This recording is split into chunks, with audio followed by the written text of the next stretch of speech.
When the business in WCW was going somewhat downhill towards the last 6 months or so, 3 months, what was the locker room feeling? What was your feeling of what was going on? And was it a surprise it shut down? Yeah, it was. I was surprised. I didn't think we knew until the day of, Panama City. But fuck it, I didn't give a shit. When WWF bought WCW, I was actually feeling at that point a little bit something quite not right, and I was worried about my job. Actually, I felt that something was going on.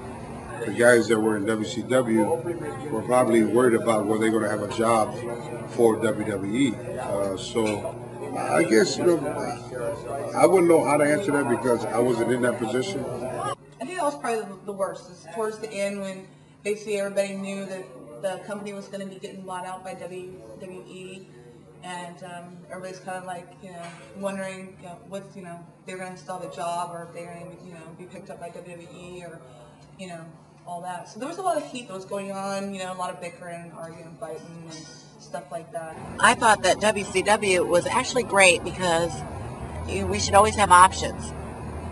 And you're taught to believe that when you're with one company, that's the best, and we're going to beat everybody else, and that's the greatest.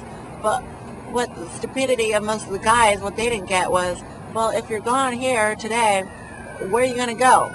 So, Coke would be nothing without Pepsi. Pepsi would be nothing without Coke. What was going through the mind of the other wrestlers?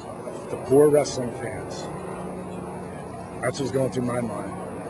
Let's take Coke away and only Pepsi runs the world of that genre. One wrestling federation. And I know TNA's trying. I wish them all the luck in the world. But, and they could do it. No one ever thought WCW would knock off WWF. That was different. The man is different, that's it.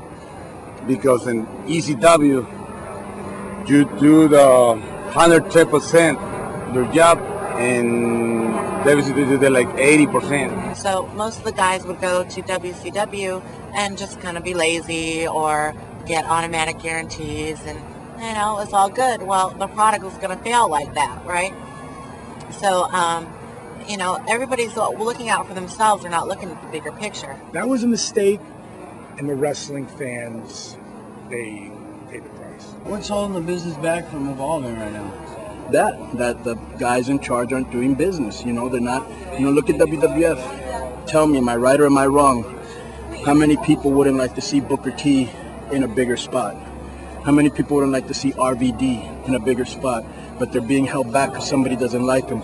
Why can't they find nothing better to do with Rey Mysterio?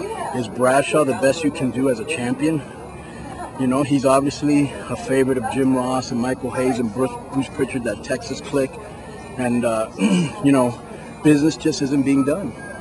And I think you'll have more people and more fans who are loyal fans who are starting to go the opposite direction and say, we don't agree with that. We don't want to see that. That's the way it always has been. They would watch what they want to see. Now maybe they're not watching what they don't want to see.